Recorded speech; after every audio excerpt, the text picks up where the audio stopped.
que a vida não precisa de uma aprovação.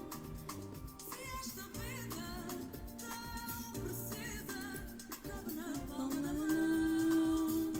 Então vira a vida, agora e vira o som desta canção. Então vira a vida, e vira a minha mão.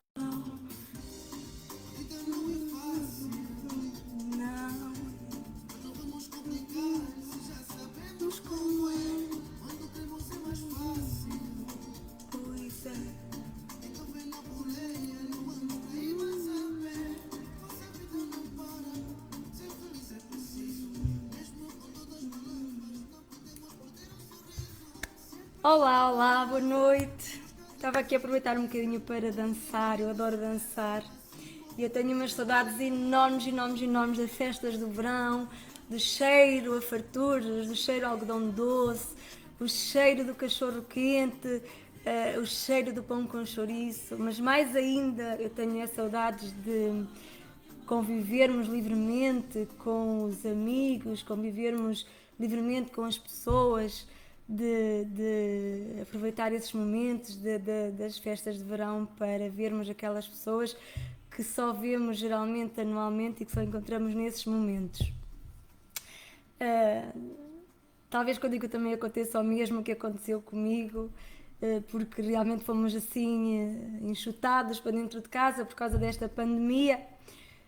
Mas eu gosto de acreditar que realmente nós vamos voltar a ter isso tudo rapidamente. Mas sempre que posso ouço música, danço um bocadinho, isso é uma maneira de elevar a minha energia e de me sentir mais leve. Ora bem, então, bem-vindos por estarem aqui comigo a partilhar este vídeo, esta é a minha primeira live. Portanto é a primeira e peço-vos paciência se por acaso houver aqui alguma falha, mas para que não falhe nada vou pedir-vos para vocês me colocarem nos comentários se me estão a ouvir bem, para que possamos ver aqui se o som está de fato a funcionar corretamente. Coloquem-me no comentário, por favor, se está tudo bem com o som, se me conseguem ouvir muito bem. Olá Bruno, olá Cati, olá, penso que seja Sónia, obrigada por estarem aí desse lado, obrigada. Então faziam-me chegar então os vossos feedbacks em relação ao som. E também gostava muito de saber de onde é que vocês me estão a ouvir. Portanto, de que localidade, aldeia, vila, cidade, de que localidade é que vocês me estão a ouvir. Vão lá aos vossos comentários e coloquem lá então essas informações. Boa noite, Judite, boa noite, Carla. Ótimo, o som está ótimo, que bom. Ainda bem. E de onde é que vocês estão a ouvir-me? Penso que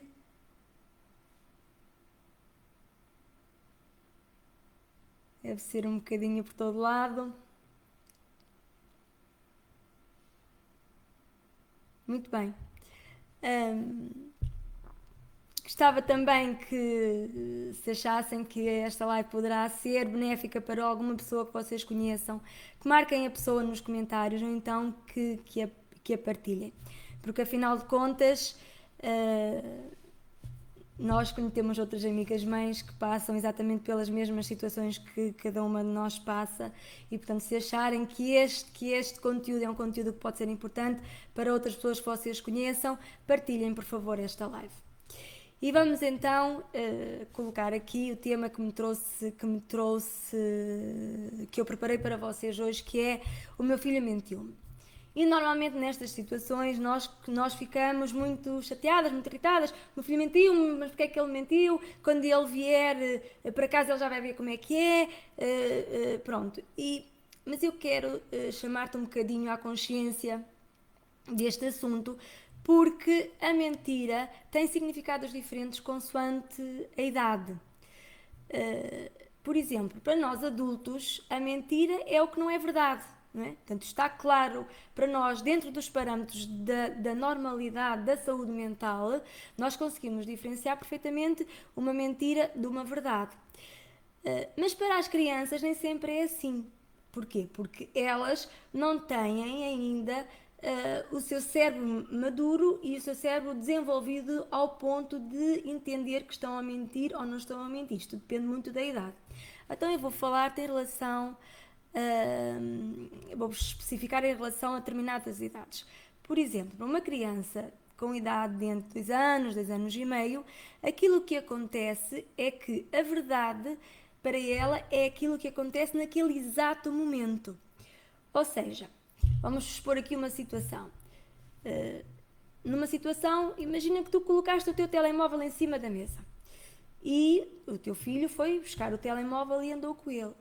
Mas tu vais-lhe perguntar, meia hora depois, se ele tirou o telemóvel e ele vai-te dizer que não. Porque para uma criança desta idade, entre os 2 anos e 2 anos e meio, de facto, a verdade é exatamente aquilo que acontece naquele momento exato. Portanto, se foi há algum tempo atrás que ela andou com o teu telemóvel, ela não te vai saber responder, não te vai dizer que andou, vai dizer que não, porque naquele momento, de facto, ela não está com o telemóvel. Portanto, e como é que nós devemos então agir nestas situações? Em primeiro lugar, não vamos dizer à criança que está a mentir, porque efetivamente antes dos 3 anos ela não sabe diferenciar a mentira da verdade.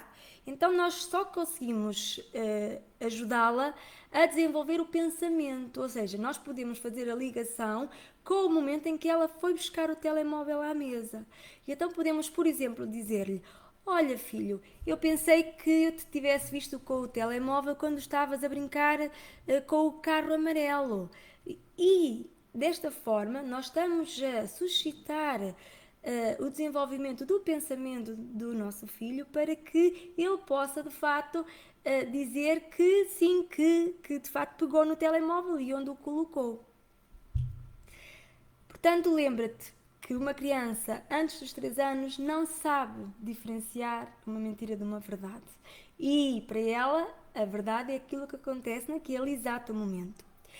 Depois, passamos à fase seguinte e vamos falar das crianças dos 3 aos 4 anos.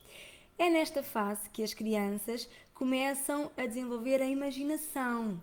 Portanto, e é nesta fase que eles também começam às vezes a brincar ao faz de conta e a interessar-se por historinhas de imaginação e das historinhas que lhe contamos à noite. Por exemplo, a minha filha Maria tem 3 anos e 7 meses e eu costumo contar-lhe uma história que é a história da mão. Então ela coloca a mão dela, olha a mão grande, olha a mão pequenina, e já fazemos estas brincadeiras da imaginação, do faz de conta. Mas as crianças com estas idades, dos 3 aos 4 anos, elas confundem muito o quê? A imaginação, o sonho e a realidade. Portanto, e também não sabem o que é mentira, porque elas imaginam historinhas na cabeça delas e depois contam as histórias, mas para elas, aquelas histórias que elas contaram são histórias como se fossem reais, é a realidade. Portanto, se nós vamos dizer a uma criança de 3, 4 anos que aquilo que ela está a contar é mentira, ela vai ficar extremamente confusa. Porque para ela, a historinha que ela imaginou na cabeça dela é uma história real, é uma história verdadeira. E então, onde é que entra o nosso papel como mães nesta situação? Nesta situação, nós devemos começar a ensinar aos nossos filhos, de facto, o que é real e o que é imaginário. Porque dizer-lhe que é mentira, ela não vai compreender que é uma mentira. E então vamos ter, de facto, que fazer este papel. Já este ano, a minha filha Maria, portanto, que tem, de facto, 3 anos e 7 meses, que se enquadra aqui neste grupo, ela teve um acidente na escola. E ela fez xixi na roupa, não pediu e acabou por fazer xixi na roupa. E quando vinhamos para casa, já a chegar a casa, eu não lhe tinha falado ainda do assunto, e ela disse-me: Olha, mamã, a Isabel, é um nome fictício este, a Isabel não me deixou ir fazer xixi e eu fiz xixi nas cuquecas. Ela para dizer cuecas diz cuquecas. E no dia seguinte, eu fui falar com o auxiliar e perguntei-lhe o que é que se tinha passado, onde é que se tinha passado a situação, com quem se tinha passado e de facto percebi que a Maria estava num destes momentos de criar a história na cabecinha dela e depois de me contar aquela história que ela imaginou. Portanto, como mãe, se eu lhe dissesse de facto, estás a mentir, filha, ela ia ficar muito confusa, porque ela não iria saber que estava a mentir, porque ela acredita efetivamente na história que ela contou. Então, o que é que eu posso fazer? O que eu posso fazer é começar a falar com ela de forma muito objetiva, muito clara, de forma que ela consiga perceber nesta idade, porque ainda não tem maturidade cerebral para compreender grandes conversas, nem fazer grandes raciocínios, mas eu posso dizer-lhe, começar a ensinar-lhe o que é real e o que é imaginário, porque eu agora sei aquilo que aconteceu, então eu posso dizer-lhe assim: Olha, Maria, quando tu fizeste xixi nas cuecas, tu estavas sentada no colchão, não estavas? E ela vai ir lá atrás, ao passado, e vai se recordar e vai começar a dizer: Sim, mãe, e estavas com esta pessoa, não estavas? Estava, mãe. Pronto, filha, então foi isto que aconteceu. Ou seja, com diálogo, de forma muito direta, muito clara, nós devemos, nestas idades, começar a ensinar aos nossos filhos a distinguir a realidade da imaginação. Depois, na idade dos 4 ou 6 anos, é quando a criança começa efetivamente a mentir. Mas a criança com esta idade mente sem ter intenção de enganar. Ela mente única e exclusivamente para testar. Para testar o quê? Testar os nossos limites e testar as nossas reações. E por vezes acontece como acontece com alguns adultos e crianças mais velhas, acabam por fazer uma mentirinha e depois acabamos por nos rir dessa mentira. Não é? Então é assim, só que nestas idades eles mentem normalmente por temas. Por temas, que temas? Histórias em relação aos amiguinhos, histórias em relação às coisas que se passam na escola, histórias em relação a situações que se passam com os irmãos. Portanto, eles vão buscar temas. Mas é muito fácil para nós, como mães, identificar nestas idades que a criança está a mentir, porque a criança ainda não tem raciocínio lógico, nem tem maturidade cerebral para conseguir sustentar toda a envolvura, todo o cenário da mentira. Portanto, se nós fizermos algumas questões aos nossos filhos rapidamente, nós vamos perceber que eles estão a mentir. E aqui sim, nós já devemos dizer claramente aos nossos filhos que estão a mentir e dizer-lhe também que não precisam de fazer isso. Portanto, também ainda com conversas curtas e conversas claras e com uma comunicação muito objetiva de que de facto aquela situação é uma mentira e que não é necessário ele mentir. Depois, e agora aqui é que entra a grande fase problemática das mães, é a fase da adolescência. Mas eu quero dizer-te que, em primeiro lugar, em relação a esta fase, que a fase da adolescência é complicada para nós mães, mas também é muito complicada para os nossos filhos. É uma fase em que eles passam por imensas mudanças. Eles passam por mudanças hormonais, passam por mudanças emocionais, passam por mudanças físicas. Para teres consciência, a própria anatomia do cérebro do adolescente muda. Portanto, e ele muda muitas vezes a sua forma de estar. Uma criança que era muito alegre pode passar a ser uma criança que só reclama por tudo, que está sempre de mau humor, está sempre cansada. E isto tem de facto uma base fisiológica e anatómica por trás. Portanto, é uma fase muito difícil também para os nossos filhos, não só para nós lidar com todas estas mudanças, com todas estas situações, mas para eles também é uma fase complicada. É uma fase em que eles estão a construir a sua autoafirmação. É uma fase de encontrar a sua identidade. E é uma fase também onde eles querem sentir que fazem parte do grupo de amigos e que fazem parte da família inclusive. Aliás, é nesta fase que os nossos filhos começam às vezes a interagir mais com as nossas conversas.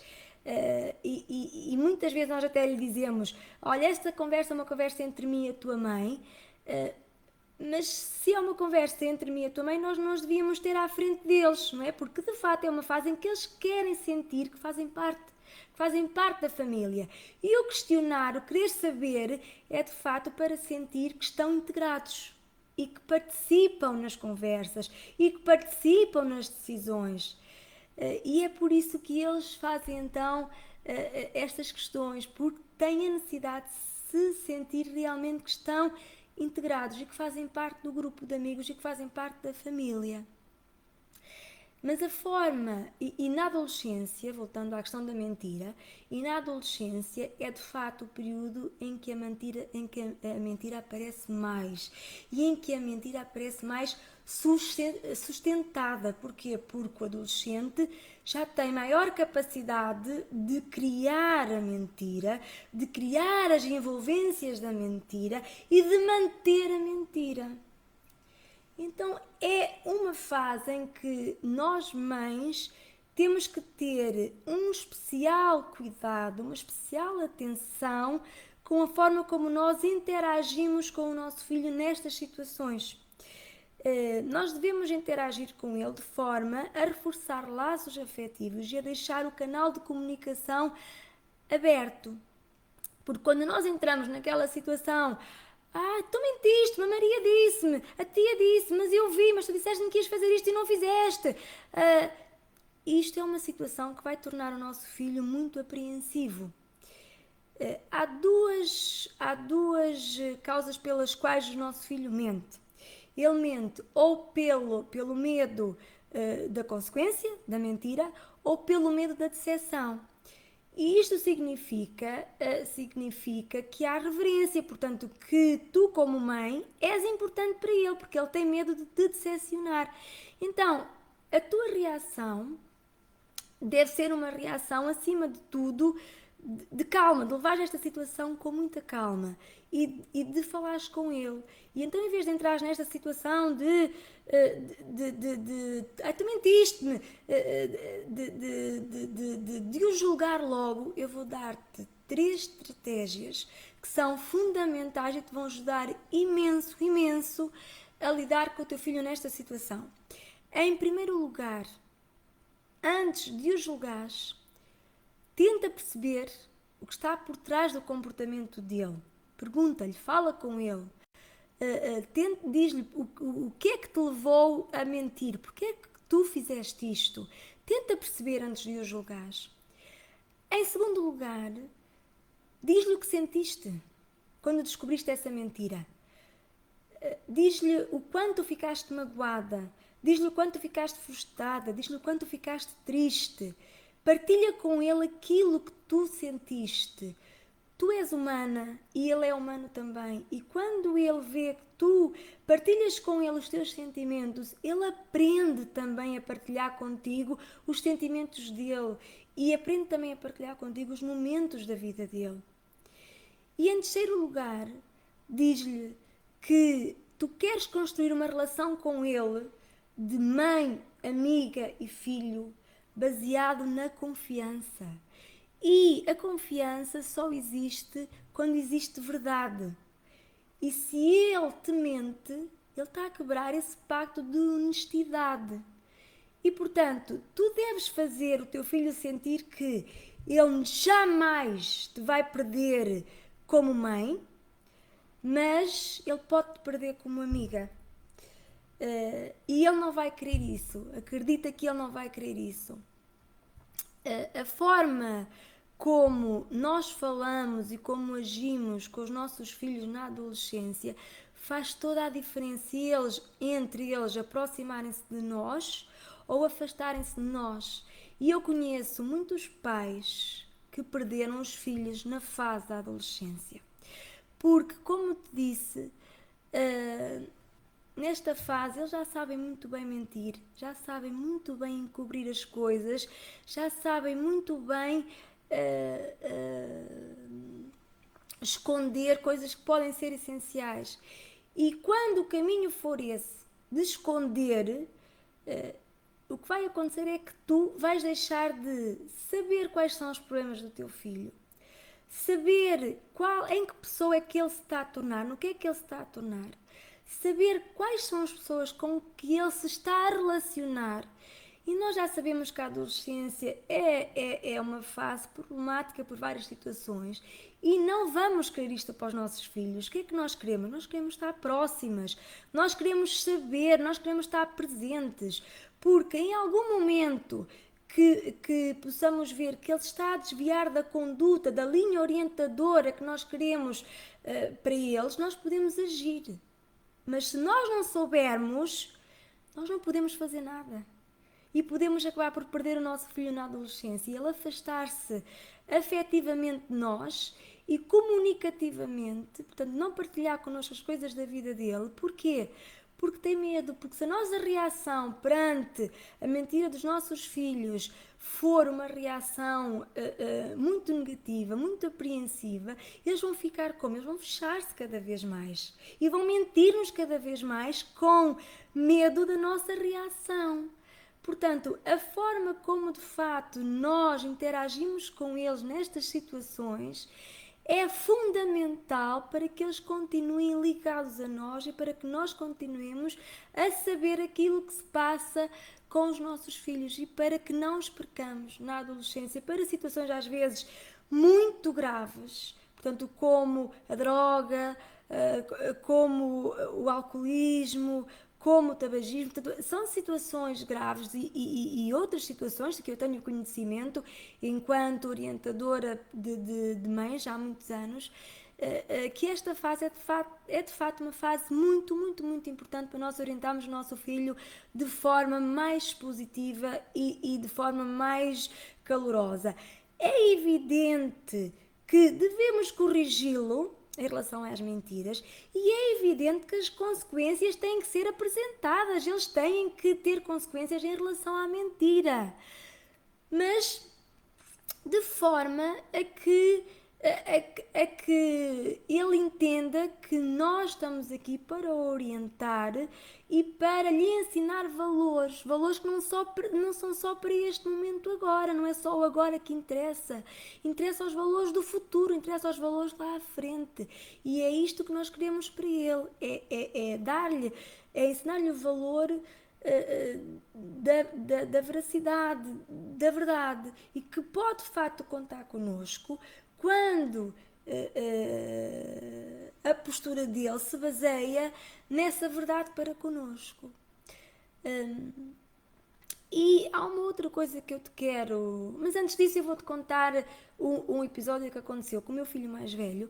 O meu filho mais velho tem 13 anos e ele, no ano passado, estava inscrito numa atividade desportiva na escola. E essa atividade desportiva era realizada durante a hora de almoço. E ele pediu-me para almoçar lá nesses dias porque ir à atividade desportiva e depois de vir a casa a almoçar não lhe dava muito tempo, ele andava sempre a correr. E eu acabei por ceder a esse pedido dele e acabei por deixar.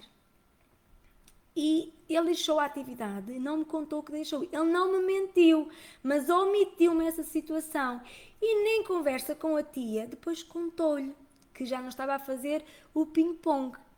E depois eu acabei por saber, porque a tia também me contou que ele então já não estava a fazer o ping-pong, pensando ela que eu sabia. Mas de facto eu não sabia.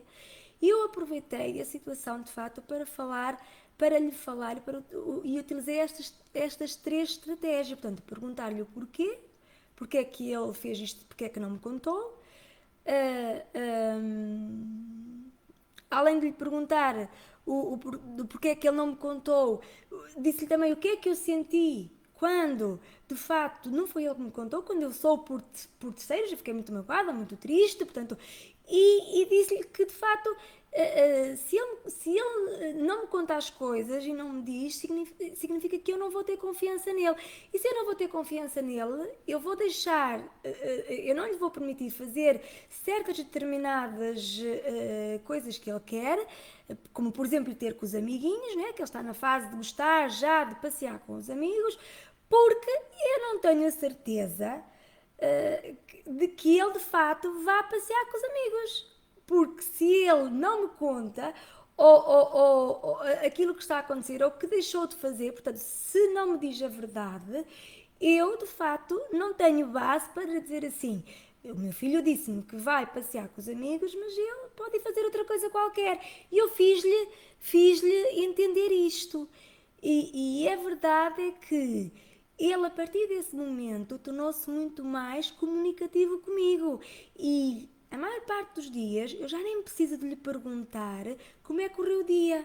E o que é que foi bom e o que é que não foi bom no dia dele, porque ele já chega a casa e já me diz: olha mãe, hoje não tive X aulas, olha mãe, hoje aconteceu isto, olha mãe, hoje aconteceu aquilo, porque ele viu em mim de facto esta abertura e viu de facto que ele não tem absolutamente nada a ganhar se me mentir ou me omitir situações. E estas 3 estratégias são realmente excelentes para estreitar estas relações e para termos um canal comunicativo aberto de cá para ele e de ele para cá.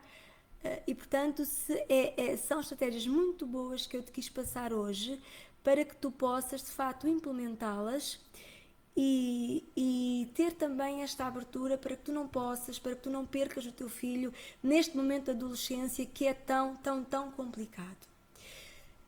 Ainda em relação a esta situação da mentira, há pessoas que consideram que aquelas pequenas mentiras, aquelas mentiras que não violam grandes regras, que são mentiras que não prejudicam ninguém, ou seja, não põem ética em causa, que não são problemáticas. Eu vou trazer-te a minha opinião muito, muito pessoal em relação a isto. Para mim, na cabeça de uma criança ou de um adolescente, uma mentira é sempre uma mentira. Do ponto de vista que somos nós que lhe damos o exemplo. E na cabeça deles acontece o seguinte: se a minha mãe mente, porque é que eu não posso mentir? E eu vou dar-te um exemplo de às vezes numa situação que nós fazíamos à frente deles sem pensar nas consequências que isto pode ter. Às vezes, imagina, se calhar já te aconteceu, eu já vi isto acontecer muitas vezes, a mim também já me aconteceu, ainda quando eu não tinha consciência desta situação, e eu agora vou partilhar isso contigo. Imagina que o teu marido recebe uma chamada de um familiar ou de alguém que até quer falar contigo, mas tu naquele momento, por alguma situação, não queres falar, ou não tens paciência, ou estás indisposta, ou não tens tempo, e às vezes, o que é que poderias fazer, ou se calhar até já fizeste? Diz-lhe que eu não estou. E na cabeça do teu filho é assim, ele está ali, ele está a observar o teu comportamento e acredita, eles absorvem tudo, absolutamente tudo. E ele, na cabeça dele, é assim, então, mas a mãe está aqui. Está a dizer ao pai para dizer que não está. Ou seja, a mãe está efetivamente a mentir. Portanto, se a mãe mente, por que motivo é que eu não posso mentir? Portanto, estás-lhe a dar aí uma abertura para que ele possa imitar o teu comportamento, para que ele possa mentir. Portanto, para mim, esta questão das pequenas mentiras que não prejudicam ninguém, das mentiras que não violam regras, das mentiras que não prejudicam a ética, não existe. Não existe. Portanto, a melhor forma de lidar com a mentira é sempre, sempre, sempre, em todas as fases, é as conversas, adaptadas sempre a cada fase do desenvolvimento psicomotor, ou seja, a cada fase do desenvolvimento cerebral e da capacidade de raciocínio, da capacidade da criança se expressar, e pelo modelo que lhe damos. E olha, terminei aquilo que eu tinha preparado para ti hoje. Espero ter-te sido útil. E agora agradecia-te que me desses o teu feedback, que colocasses nos comentários o que achaste desta live, se foi benéfica para ti na tua relação com o teu filho, e também o que é que ficou mais na tua mente, o que é que daquilo que eu te disse tu podes começar a aplicar já com o teu filho. Vai lá aos comentários e diz-me se foi benéfica, se podes de facto tirar daqui algum ensinamento para aplicares desde já nesta situação, numa situação em que possas detectar alguma mentira do teu filho. Estou aqui a ver que tenho alguém a ver-me em Londres, Graça, olá! Londres, ótimo! Eu estou tão feliz, mas estou tão feliz, eu vou partilhar isto convosco, por o meu trabalho estar a atingir tanta gente. Hoje alguém me disse que a primeira coisa que faz de manhã, assim que acorda, é ir ao telemóvel ler o mantra da manhã, o mantra do dia. O mantra é uma afirmação positiva que eu coloco logo pela manhã todos os dias, que é para vos ajudar a criar energia positiva logo pela manhã. E aquilo encheu-me assim de muita, muita alegria, e agora ver também que tenho realmente pessoas já espalhadas por tanto mundo, que o meu trabalho pode inspirar a ser uma melhor mãe, é de facto muito, muito, muito gratificante. Muito obrigada por estarem desse lado, muito obrigada por me fazerem sentir que de facto o meu trabalho vale a pena e que é importante. Então vão lá, deixem o vosso comentário, o que é que acharam da live. Partilhem se acharem que pode ser de facto benéfica, marquem uma pessoa, e já sabem que aquilo que eu vos desejo é que tenham uma vida cheia de muita, muita, muita energia, com muito amor no vosso coração. Até outro momento.